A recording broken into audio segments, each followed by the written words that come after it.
हर हर महादेव भक्तों। जब शिव की बारात हिमालय पहुंची, परंतु यह बारात कोई साधारण नहीं थी। गिरिराज हिमवान ने जब यह सुना कि सर्वव्यापी शंकर मेरे नगर के निकट आ पहुंचे हैं, तब उन्हें बड़ी प्रसन्नता हुई। तदंतर उन्होंने बहुत सा सामान एकत्र करके पर्वतों और ब्राह्मणों को महादेव जी के साथ वार्तालाप करने के लिए भेजा। स्वयं भी बड़ा भक्ति के साथ वे प्राण प्यारे महेश्वर का दर्शन करने के लिए गए। उस समय उनका हृदय अधिक प्रेम के कारण द्रवित हो रहा था और वे प्रसन्नता पूर्वक अपने सौभाग्य की सराहना करते थे। उस समय समस्त देवताओं की सेना को उपस्थित देख हिमवान को बड़ा विस्मय हुआ और वे अपने को धन्य मानते हुए उनके सामने गए। देवता और पर्वत एक दूसरे से मिलकर बहुत प्रसन्न हुए और अपने आप को कृत्य मानने लगे। महादेव जी को सामने देखकर हिमालय ने उन्हें प्रणाम किया। साथ ही समस्त पर्वतों और ब्राह्मणों ने भी सदा शिव की वंदना की। उनके मुख पर प्रसन्नता छा रही थी। वे नाना प्रकार के आभूषणों से विशोभित थे और अपने दिव्य अंगों के लावण्य से संपूर्ण दिशाओं को प्रकाशित कर रहे थे। उनका श्रीअंग अत्यंत महीन, नूतन और सुंदर रेशमी वस्त्र से सुशोभित था। उनके मस्तक का मुकुट उत्तम रत्नों से जड़ित था।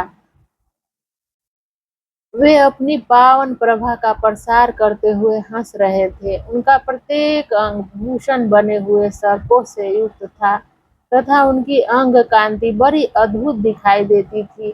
दिव्य कांति से संपन्न उन महेश्वर की सुरेश गण हाथ में चंवर लिए सेवा कर रहे थे। पीछे देवराज इंद्र थे और अन्य देवता आदि भी पीछे तथा अगल बगल में विद्वान थे। नाना प्रकार के देवता आदि उन लोक कल्याणकारी भगवान शंकर की स्तुति करते जाते थे। उन्होंने स्वेच्छा से ही दिव्य शरीर धारण कर रखा था। वास्तव में वे साक्षात पर ब्रह्मा परमात्मा, सबके ईश्वर, उपासकों को मनोवांछित वर देने वाले, कल्याणमयी गुणों से युक्त, प्राकृतिक गुणों से रहित, भक्तों के अधीन रहने वाले, सब पर कृपा करने वाले, प्रकृति और पुरुष से भी विलक्षण तथा सच्चिदानंद स्वरूप है। उनके दर्शन के पश्चात हिमवान ने अब भगवान शिव के वाम भाग में अच्युत श्री हरि का दर्शन किया, जो नाना प्रकार के आभूषणों से विशोभित हो विंतानंद गरुड़ की पीठ पर विराजमान थे। भगवान के दाहिने भाग में उन्होंने 4 मुखों से युक्त महाशोभाशाली तथा अपने परिवार से युक्त मुझ ब्रह्मा को देखा। भगवान शिव ने सदा ही अत्यंत प्रिय इन दोनों देवर्षियों का दर्शन करके परिवार सहित गिरिराज ने आदर पूर्वक प्रणाम किया। इस प्रकार भगवान शिव के पीछे तथा अगल बगल में खड़े हुए दीप्तिमान देवता आदि को भी देखकर गिरिराज ने उन सबके सामने मस्तक झुकाया। तत्पश्चात शिव की आज्ञा से आगे होकर हिमवान अपने नगर को गए। उनके साथ महादेव जी, भगवान विष्णु तथा स्वयंभू ब्रह्मा भी मुनियों और देवताओं सहित शीघ्रता पूर्वक चलने लगे।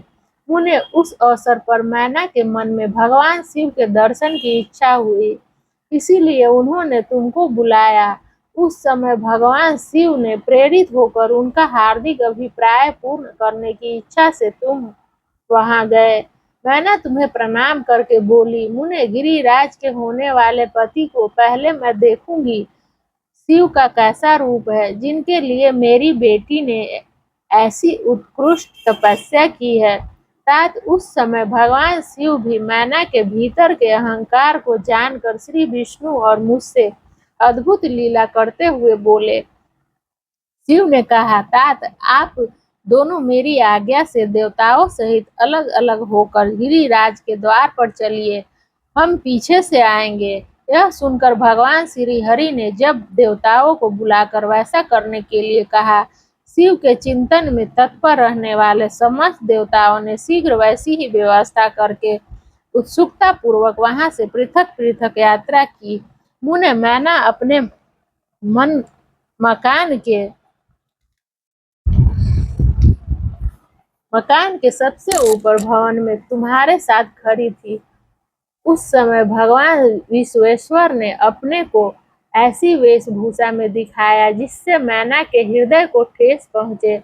सबसे पहले बारात के जुलूस में विविध वाहनों पर विराजमान, खूब सजे धजे, बाजे गाजे के साथ पताकाएं फहराते हुए वसु आदि गंधर्व आए।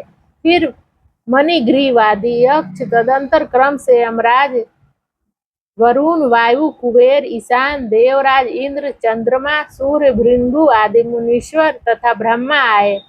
ये सब उत्तरोत्तर एक से एक विशेष सुंदर शोभामय रूप गुण से संपन्न थे। इनमें से प्रत्येक दल के स्वामी को देखकर मैना पूछती थी कि क्या यही है शिव?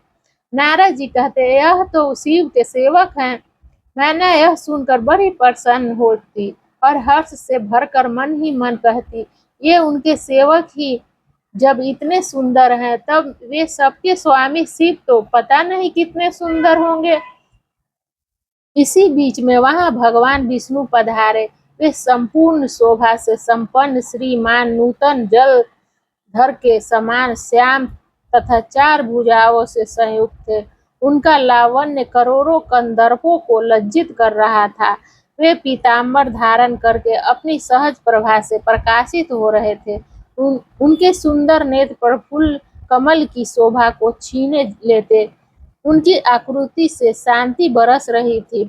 पक्षी राज गरुड़ उनके वाहन थे। शंख चक्र आदि लक्षणों से युक्त, मुकुट आदि से विभूषित, वक्ष स्थल में श्रीवत्स का चिन्ह धारण किए वे लक्ष्मीपति विष्णु अपने अप्रमेय प्रभा पुंज से प्रकाशमान थे। उन्हें देखते ही मैना के नेत्र चकित हो गए। वे बड़े हर्ष से बोली, अवश्य यही मेरी शिवा के पति साक्षात भगवान शिव हैं, इसमें संशय नहीं है।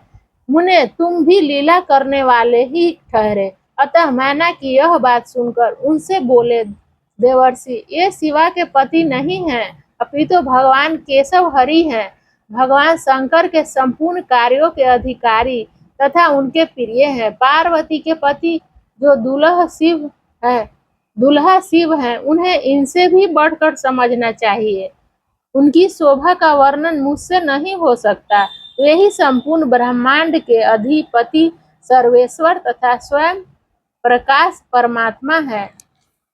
ब्रह्मा जी कहते हैं, नारद, तुम्हारी इस बात को सुनकर मैंने उन शुभ लक्षण उमा को महान धन वैभव से संपन्न, सौभाग्यवती तथा तीनों कुलों के लिए सुखदायिनी माना। वे मुख पर प्रसन्नता लाकर प्रीति युक्त हृदय से अपने सर्वाधिक सौभाग्य का बारंबार वर्णन करती हुई बोली। मैना ने कहा, इस समय मैं पार्वती को जन्म देने के कारण सर्वथा धन्य हो गई। ये गिरीश्वर भी धन्य है तथा मेरा सब कुछ परम धन्य हो गया। जिन जिन अत्यंत तेजस्वी देवताओं और देवर्षियों को मैंने दर्शन किया है, इन सबके जो पति हैं वे मेरी पुत्री के पति होंगे। इसके सौभाग्य का क्या वर्णन किया जाए। भगवान शिव को पति रूप में पाने के कारण पार्वती के सौभाग्य 100 वर्षों में भी वर्णन नहीं किया जा सकता। ब्रह्मा जी कहते हैं, नारद, मैना के प्रेम पूर्ण हृदय से जो ही उपयुक्त बात कही, त्यों ही अद्भुत लीला करने वाले भगवान रुद्र सामने आ गए। तात उनके सभी गण अद्भुत तथा मैना के अहंकार को चूर्ण करने वाले थे। भगवान शिव अपने आप को माया से निर्लिप्त एवं निर्विकार दिखाते हुए वहां आए। उन्हें आया जान तुमने मैना को शिव आके पति का दर्शन कराते हुए उनसे इस प्रकार कहा, सुंदरी, देखो, ये साक्षात भगवान शंकर हैं, जिनकी प्राप्ति के लिए शिवा ने वन में बड़ी भारी तपस्या की थी। तुम्हारे ऐसा कहने पर मैना ने बड़ी प्रसन्नता के साथ अद्भुत आकार वाले भगवान महेश्वर की ओर देखा। वे स्वयं तो अद्भुत थे ही, उनके अनुचर भी बड़े अद्भुत थे। इतने में ही रुद्रदेव की परम अद्भुत सेना भी आ पहुंची, जो भूत प्रेत आदि से संयुक्त था, नाना गणों से संपन्न थी। उनमें से कितने ही बवंडर का रूप धारण करके आए थे, कितने ही पताका की मर्म ध्वनि के समान शब्द करते थे। किन्हीं के मुख टेढ़े थे तो कोई अत्यंत कुरूप दिखाई देते थे, कुछ बड़े विकराल थे, किन्हीं का मुंह दाढ़ी मूछ से भरा हुआ था, कोई लंगड़े थे तो कोई अंधे, कोई दंड और पास धारण किए हुए थे तो किन्हीं के हाथों में मदगर थे, कितने ही अपने वाहनों को उल्टे चला रहे थे, कोई सींग, कोई डमरू और कोई गोमुख बजाते थे। गनों में से कितने के तो मुंह ही नहीं थे, कितनों के मुख पीठ की ओर लगे थे और बहुतों के बहुतेरे मुख थे।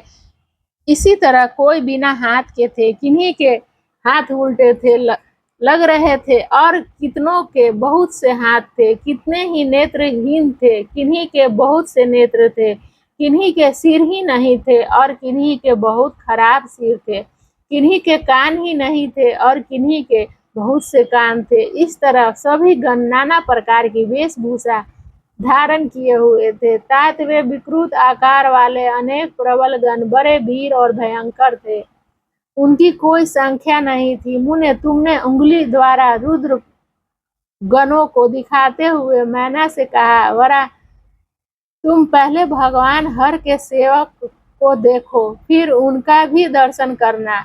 उन असंख्य भूत प्रेत आदि गणों को देखकर मैना तत्काल भय से व्याकुल हो गई। उन्हीं के बीच में भगवान शंकर भी थे, जो निर्गुण होते हुए भी परम गुणवान थे। वे वृषभ पर सवार थे, उनके 5 मुख थे और प्रत्येक मुख में 3-3 नेत्र।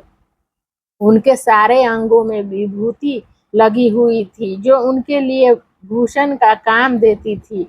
मस्तक पर जटाजूट और चंद्रमा का मुकुट, 10 हाथ और उनमें से एक में कपाल लिए, शरीर पर बाघंबर का दुपट्टा और हाथ में पिनाक एवं त्रिशूल, आंखें भयानक, आकृति विकराल और हाथी की खाल का वस्त्र। यह सब देखकर शिवा की माता बहुत डर गई, चकित हो गई, व्याकुल होकर कांपने लगी और उनकी बुद्धि चकरा गई।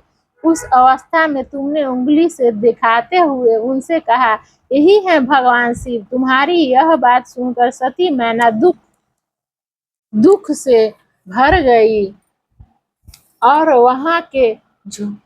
हवा के झोंके खाकर गिरी हुई लता के समान तुरंत भूमि पर गिर पड़ी। यह कैसा विकृत दृश्य है, मैं दुराग्रह में पड़कर ठगी गई। यो कहकर मैना उसी क्षण मूर्छित हो गई। तदंतर सखियों ने जब नाना प्रकार के उपाय करके उनकी समुचित सेवा की, तब गिरिजा प्रिया मैना धीरे धीरे होश में आई। हर हर महादेव। अगले अध्याय में मैना का विलाप, शिव के साथ कन्या का विवाह न करने का हठ। हर हर महादेव।